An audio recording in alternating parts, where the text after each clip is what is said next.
की दी। गुज़श्ता दिनों कौमी काउंसिल की जानिब से बेंगलुरु में किताब मेले में फन खतादी के नमूनों को जब पेश किया गया तो इनकी बहुत कद्र हुई और खरीदारों ने हाथों हाथ लिया, जिसके बाद काउंसिल को मुतादिद नुमाइशों के प्रोग्राम करने का हौसला मिला।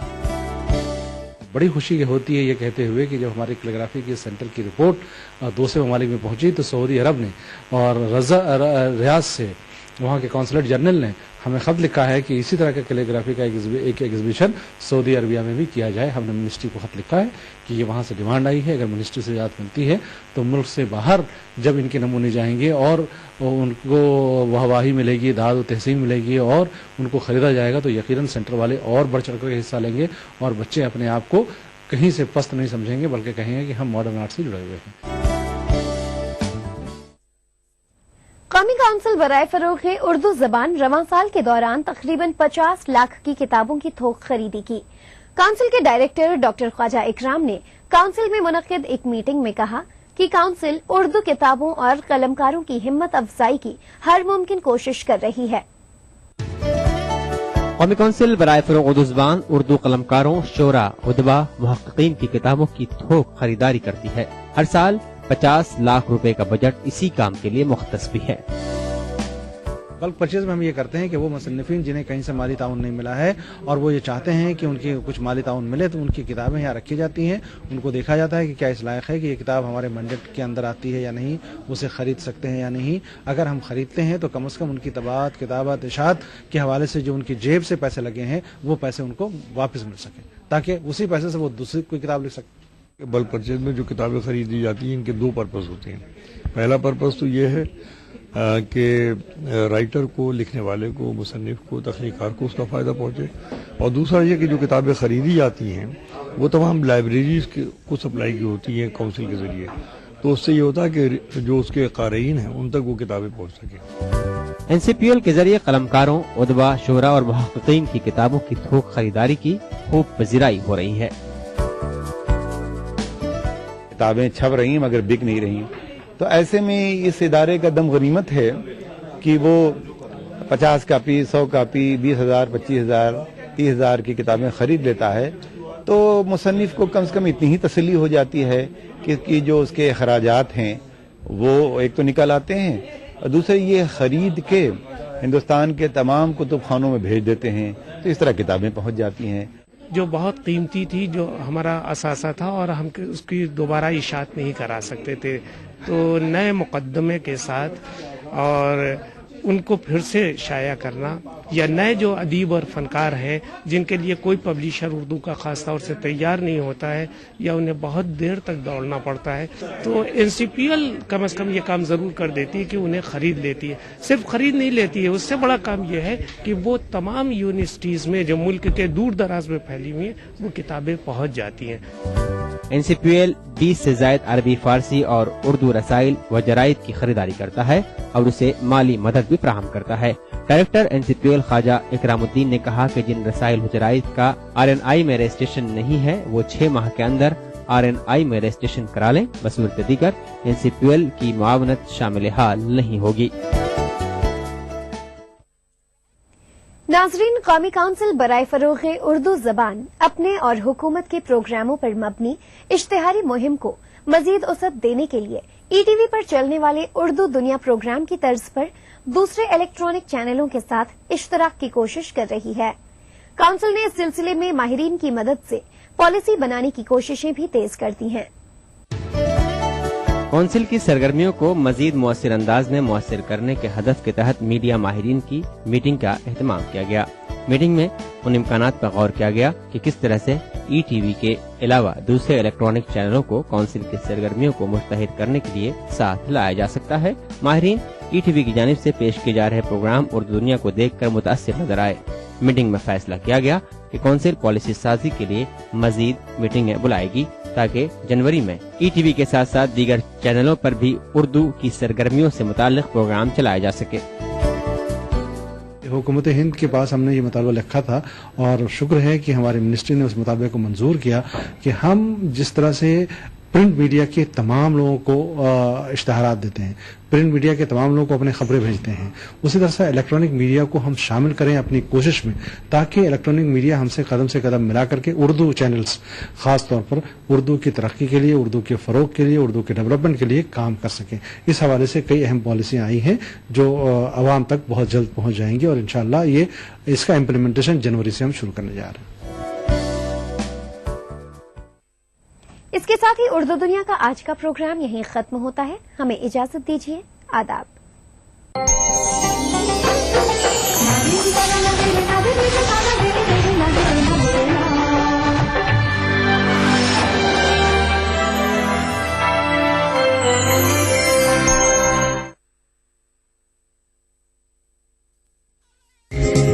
ईटीवी उर्दू पर अगला प्रोग्राम।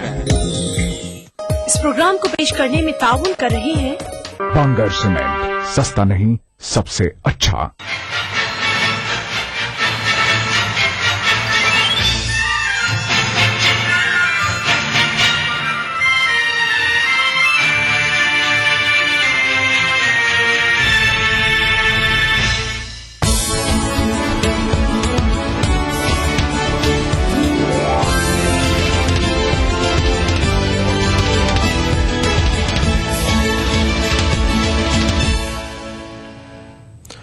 नाज़रीन आदाब, ईटीवी उर्दू न्यूज में आपका खैर मकदम और आप देख रहे हैं 9 PM खबरनामा। सबसे पहले नजर हेडलाइंस पर।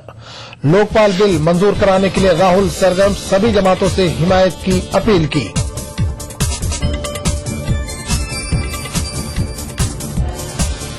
बीजेपी ने कहा कांग्रेस की हलीफ जमातें बिल की राह में अटका रही हैं रोड़े, समाजवादी पार्टी अपने मौकफ पर कायम। बिल के तरमीमशुदा मसौदे पर अन्ना ने किया इत्मीनान का इजहार, कहा अगर मंजूरी मिलती है तो भूख हड़ताल कर दूंगा खत्म। दिल्ली में हुकूमत साजी पर सस्पेंस बरकरार, केजरीवाल की शरायत की कांग्रेस और बीजेपी ने की नुक्ताचीनी, कहा जिम्मेदारी से भाग रही है आम आदमी पार्टी। और अब खबरों की तफसील। कांग्रेस के नायब सदर राहुल गांधी आज लोकपाल बिल की मंजूरी के लिए काफी सरगर्म नजर आए। दिल्ली में एक प्रेस कॉन्फ्रेंस से खिताब करते हुए राहुल ने बिल की मंजूरी के लिए तमाम सियासी जमातों से ताउन की अपील की। कांग्रेस के नायब सदर राहुल गांधी ने लोकपाल बिल की मंजूरी को यकीनी बनाने के लिए तमाम सियासी जमातों से ताउन की अपील की है। दिल्ली में मरकजी वज़रा कपिल सिब्बल, पी चिदम्बरम, नारायण सामी और अजय माकन के साथ मीडिया से बातचीत करते हुए राहुल ने लोकपाल को करप्शन के खिलाफ एक ताकतवर हथियार करार दिया। कांग्रेस के नायब सदर ने कहा कि यूपीए हुकूमत मुल्क को एक मजबूत लोकपाल देना चाहती है। नेशनल इम्पोर्टेंस का बिल है और कंसेंसस है, ये नहीं है कि डिसएग्रीमेंट है, कंसेंसस है, ब्रॉड कंसेंसस है।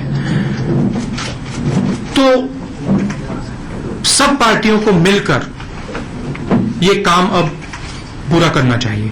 हम यहां तैयार हैं, कांग्रेस पार्टी इसका पूरा सपोर्ट करेगी।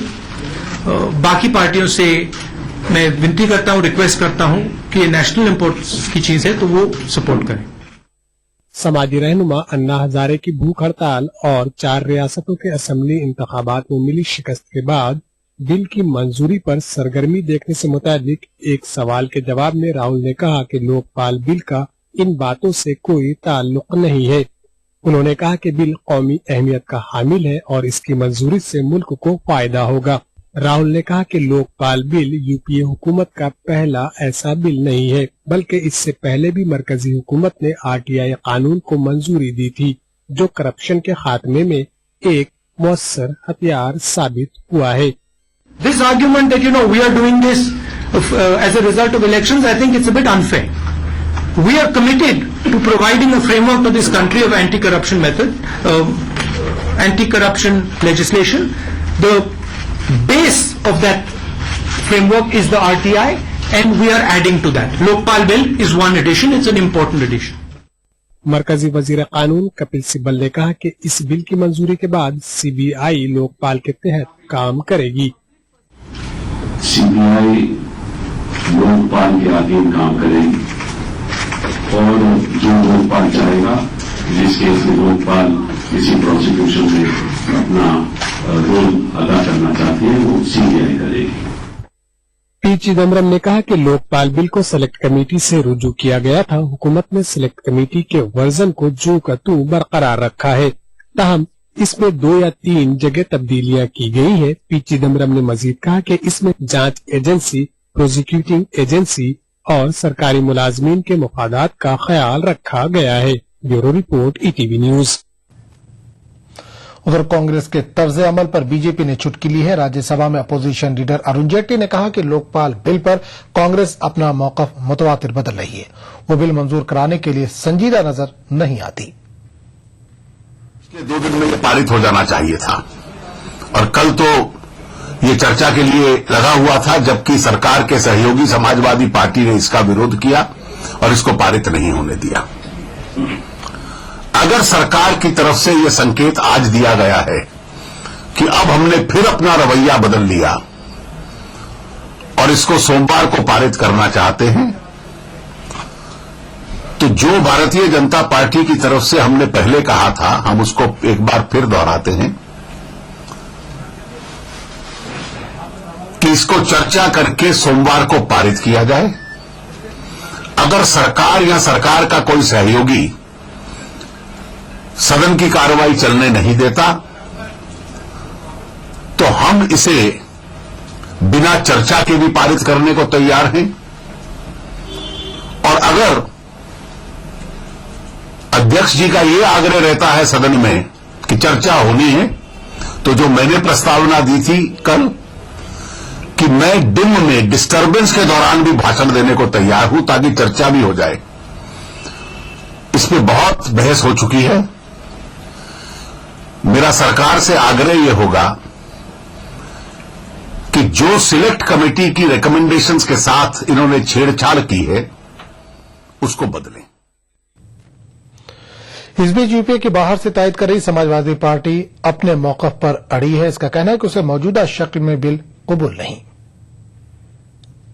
उनकी कांग्रेस या विपक्ष के लोग पहले देश को गारंटी थे कि जो लोकपाल आएगा वो ईमानदार होगा, यानी कि सारा जनता से चुने हुए लोग बेईमान है, लोकपाल ईमानदार होगा। जिलों में जो दरोगा लोकपाल बना दिए जाएंगे वो ईमानदार होंगे।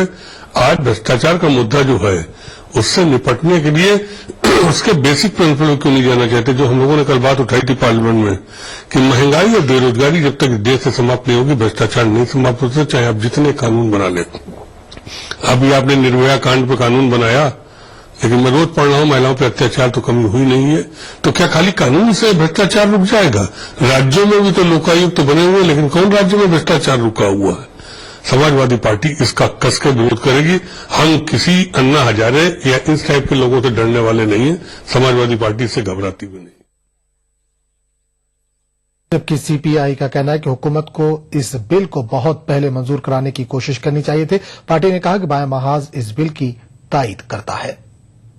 Government should explain what is this game plan, and if government has the political will and political moral authority, government should have brought this bill long back, and at least now let the government come before the parliament and say this is the bill we want to pass. Lokpal bill को मंजूर कराने का मुतालबा लेकर गुज़िश्ता 5 दिनों से भूख हड़ताल पर बैठे समाजी कारकुन अन्ना हजारे ने राज्यसभा में पेश किए गए तरमीमशुदा बिल के मसौदे पर इत्मीनान का इजहार किया है। रालेगंज सिद्धि में मीडिया से खिताब करते हुए अन्ना ने कहा कि अगर तरमीमशुदा बिल को राज्यसभा में मंजूरी मिल जाती है तो वो भूख हड़ताल खत्म कर देंगे। और उनके साथ जुड़े हुए जो पार्टियां हैं उनके आभार व्यक्त करता हूं। ये बिल रखा है, सीबीआई का सरकार का कंट्रोल इस बिल पे निकाल दिया है, ये बहुत अच्छी बात है। प्रधानमंत्री लोकपाल के दायरे में आ गए। ये बिल राज्यसभा में पास होता है, लोकसभा में पास होता है, राष्ट्रपति की साइन होती है, मैं विषय छोड़ दूं।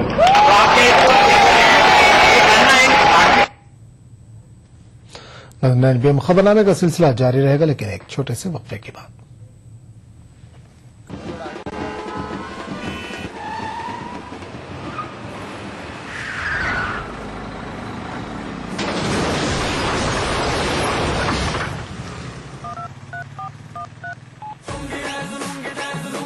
जब जिंदगी सताए मनोरंजन ही बचाए 5, 6, 7, 8, 9 लगाओ, म्यूजिक, क्रिकेट, कॉमेडी, एस्ट्रो और बहुत कुछ पाओ।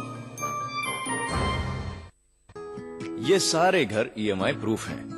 EMI प्रूफ का मतलब EMI के बाद जब घर आपका हो जाता है तब भी घर रहेगा मजबूत, नए जैसा। और घरों को EMI प्रूफ बनाने के लिए हम जैसे इंजीनियर्स को चाहिए ताकत। UltraTech cement, the engineers choice, क्योंकि इस सीमेंट में जान है।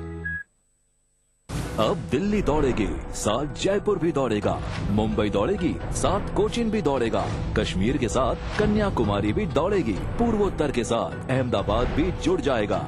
उत्तर दक्षिण पूरब पश्चिम देश भर में 565 से भी ज्यादा जगहों पर लौह पुरुष सरदार पटेल की याद में एक साथ होगा 2 किलोमीटर लंबा walk and run for unity. 15 दिसंबर 2013 सुबह 8 से 11 वर्ल्ड रिकॉर्ड बनाने वाली इस ऐतिहासिक दौड़ का हिस्सा बने। रजिस्ट्रेशन कीजिए www.runforunity.com पर। श्री नरेंद्र मोदी प्रेरित अभियान, उनका संदेश सुनने के लिए डायल करें 08009 run for unity, a statue of unity movement initiative. दौड़ेगा भारत, जुड़ेगा भारत।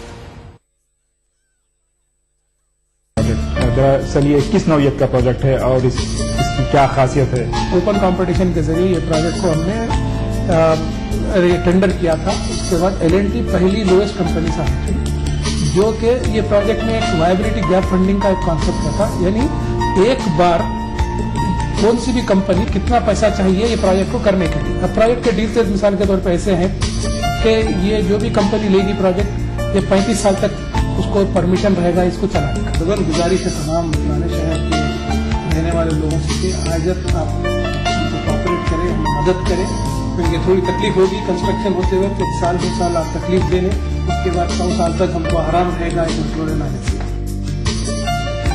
हैदराबाद मेट्रो रेल के चीफ इंजीनियर और चीफ मैनेजर से देखिए एक खास मुलाकात इतवार दोपहर 1:30 बजे सिर्फ ETV उर्दू पर।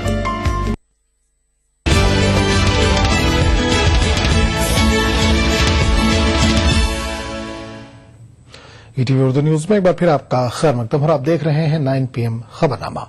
दिल्ली में हुकूमत साजी पर सस्पेंस बरकरार है। आम आदमी पार्टी ने कांग्रेस और बीजेपी की तरफ से बढ़ाई गई जैतून की शाख को कबूल करने के लिए कुछ शराइत रखी हैं।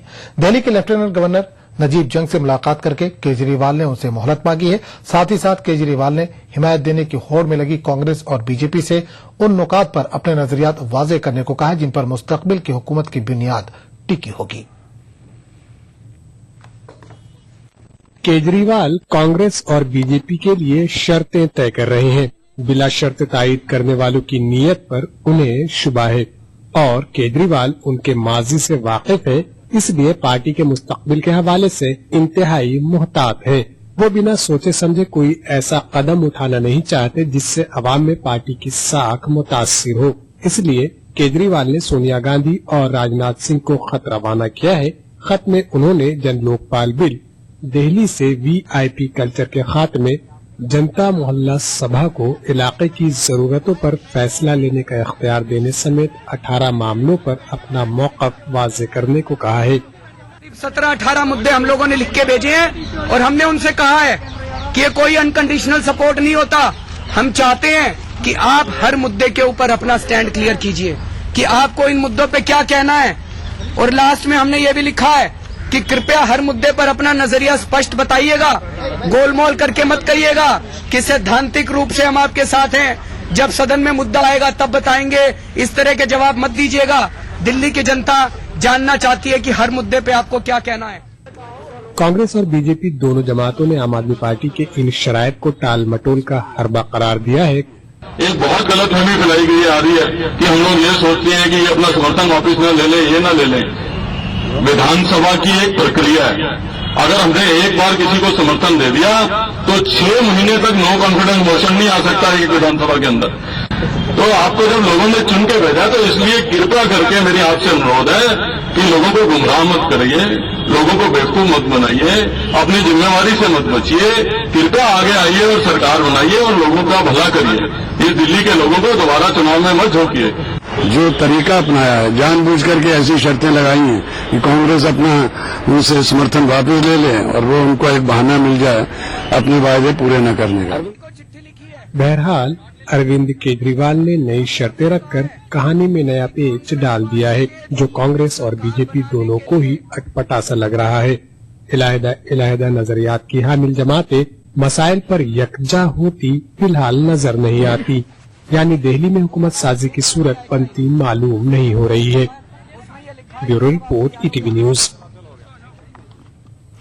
दिल्ली असेंबली इंतखाबात में कामयाब जेडीयू के वाहिद रुकन असेंबली शोएब इकबाल ने अरविंद केजरीवाल की गैर मशरूत हिमायत का ऐलान किया है। शोएब इकबाल ने इस जुम्मे में दिल्ली के लेफ्टिनेंट गवर्नर को तायदी मकतूब भी रवाना किया है।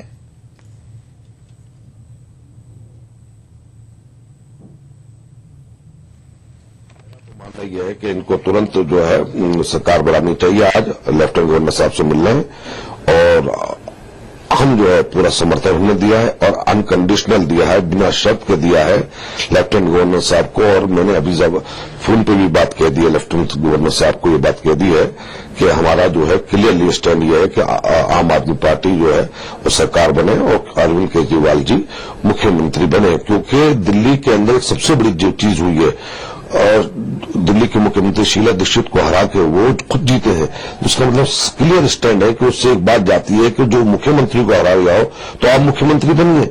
तो आज ये है उनको पर जिम्मेवारी आ गई है और मैं समझता हूं कि उनको तुरंत जो है सरकार बनाने लेनी चाहिए। बीजेपी की मुस्लिम दुश्मनी और कांग्रेस की मफाद परस्ती से तंग मुस्लिम वोटर आम आदमी पार्टी को मुतबादिल के तौर पर देख रहे हैं। मुस्लिम तंजीमों का मानना है कि बीजेपी को इख्तिदार से दूर रखने के लिए मजबूरन कांग्रेस की हिमायत की अपील की गई थी, लेकिन अब आम आदमी पार्टी को एक मुतबादिल समझा जा रहा है।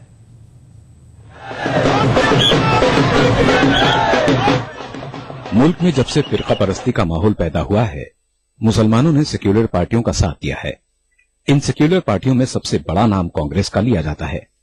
मुसलमान हमेशा कांग्रेस का साथ देते आए, लेकिन मुसलमानों को कौमी सतह पर यह शिकायत है कि कांग्रेस उन्हें महज वोट बैंक की तरह इस्तेमाल करती है, लेकिन उनके मसाइल के हल के लिए वादे वईद तो करती है, मगर अमली इक़दाम के नाम पर सिफर है।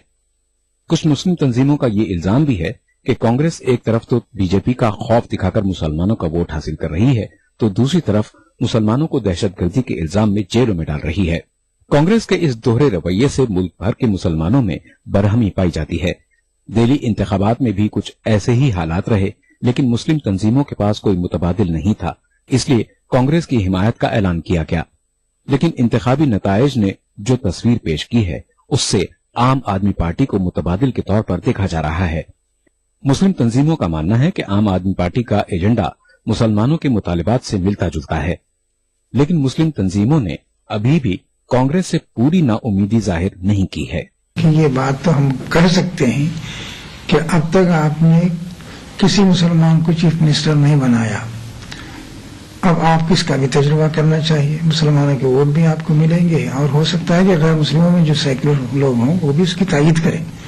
तो ये मुतालबा तो आप कर सकते हैं, लेकिन असल में ये फैसला करना पार्टी का काम होता है। कि कांग्रेस ने अभी तक मुसलमानों को वो जगह नहीं दी है जो उसे जगह मिलनी चाहिए, चाहे वो पार्टी के मैनेजमेंट का हिस्सा हो, चाहे वो इलेक्शन का हिस्सा हो, चाहे कोई बड़ी जिम्मेदारी का मामला हो। तो एक सबक तो ये छोड़ा है कि सेकुलरिज्म के नाम पे खौफ का पहलू न रखें। दिल्ली असेंबली इंतखाबात में कांग्रेस के 8 कामयाब मेंबरान असेंबली में से 4 मुसलमान हैं। हालांकि कांग्रेस उम्मीदवारों में एक बड़ी तादाद ऐसे उम्मीदवारों की है जिनके पास वोट बैंक नहीं थे। मुस्लिम सियासी तज्जियाकार मानते हैं कि अगर दिल्ली में दोबारा इंतखाबात होते हैं तो इम्कान है कि मुसलमान मुतबादिल की तरफ जाएं। अब अगर दोबारा इलेक्शन होते हैं तो सब हालात के लिहाज से हम सोचेंगे पहले से हम कैसे कह सकते हैं कि क्या करना है।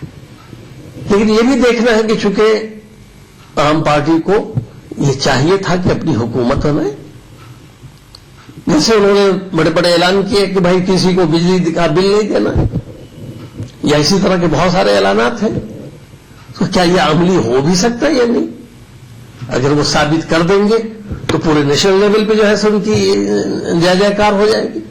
तज्जिया निगारों का कहना है कि कांग्रेस की शिकस्त आवाम की नाराजगी की गम्माज है और इस नाराजगी का फायदा बीजेपी से ज्यादा आम आदमी पार्टी को मिला है। ईटीवी न्यूज, नई दिल्ली। शिवराज सिंह चौहान लगातार तीसरी मर्तबा मध्य प्रदेश के वजीर आला बन गए हैं। इन्होंने आज भोपाल के तारीखी जम्बूरी मैदान में ओहदे और राजदारी का हलफ लिया। गवर्नर राम नरेश यादव ने शानदार तकरीब के दौरान शिवराज चौहान को हलफ दिलाया। इस मौके पर आला पार्टी लीडरों के साथ साथ बड़ी तादाद में पार्टी अरकान और उनके चाहने वाले मौजूद थे। हलफ बर्दारी तकरीब में बीजेपी सदर Rajnath Singh, senior leader L के अडवाणी, पार्टी की वज़ारत उज़्मा के उम्मीदवार नरेंद्र मोदी, सुषमा स्वराज, अरुण जेटली, छत्तीसगढ़ के वजीर आला रमन सिंह, राजस्थान के वजीर आला वसुंधरा राजे, गोवा के वजीर आला मनोहर पर्रिकर, टीडीपी सरबराह चंद्रबाबू नायडू और सनतकार अनिल अंबानी भी मौजूद थे।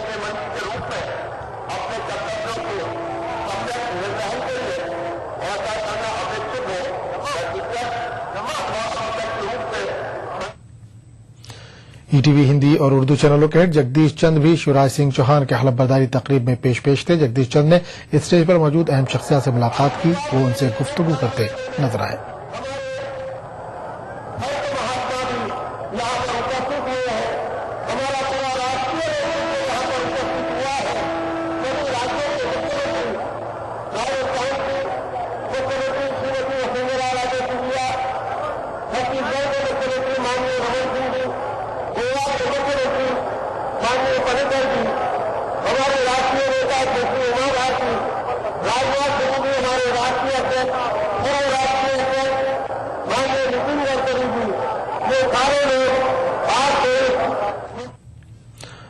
खबरनामे का सिलसिला जारी रहेगा, लेकिन एक छोटे से वक्फे की बात।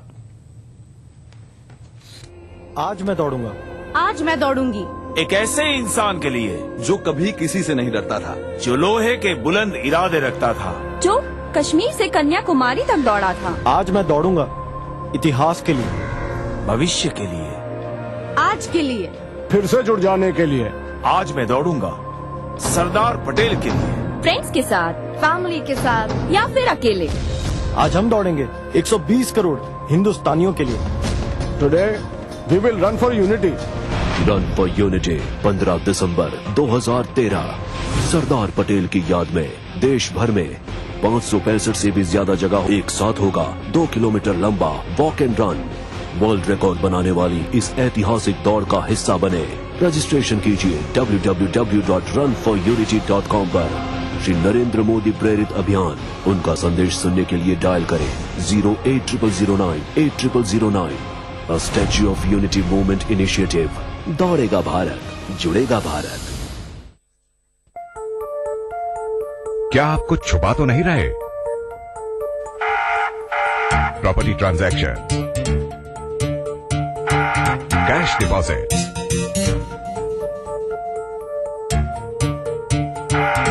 Big purchases,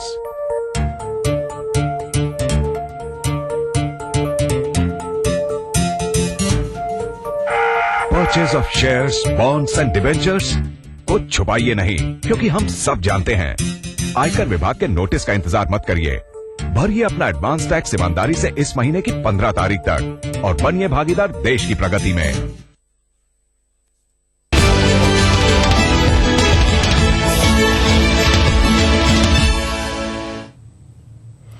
ETV Urdu news में एक बार फिर आपका खैर मकदम और आप देख रहे हैं 9 PM खबरनामा।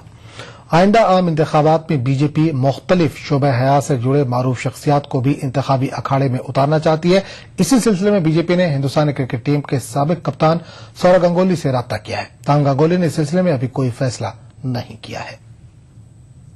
लोकसभा चुनाव में हम लोग बहुत सारे सेलिब्रिटी को पश्चिम बंगाल से निर्वाचन मैदान में उतारना चाहते हैं। इसमें से सौरव गांगुली भी है और सौरव गांगुली को हम लोग ऑफर भी किया, उनसे बातचीत भी हुआ। अभी तक उन्होंने पक्का कोई जवाब नहीं दिया, लेकिन उन्होंने निराश भी नहीं किया। वो कुछ समय मांगा विषय को सोचने के लिए। सौरव गांगुली का माफिक इतना बड़ा खिलवाड़ हमारा दल में शामिल होगा तो निश्चित तौर पे एक भारतीय जनता पार्टी के लिए मुनाफादायक होगा और जनता का समर्थन और भी हमको मिलेगा। मुजफ्फरनगर फसाद मुतासरीन की कसमपुरसी का आलम यह है कि न तो उन्हें कैंपों में रहने दिया जा रहा है, न इन्हें घर वापस जाने की इजाजत है। यही नहीं, इन्हें मुआवजा भी नहीं दिया जा रहा है। हुकूमत की तरफ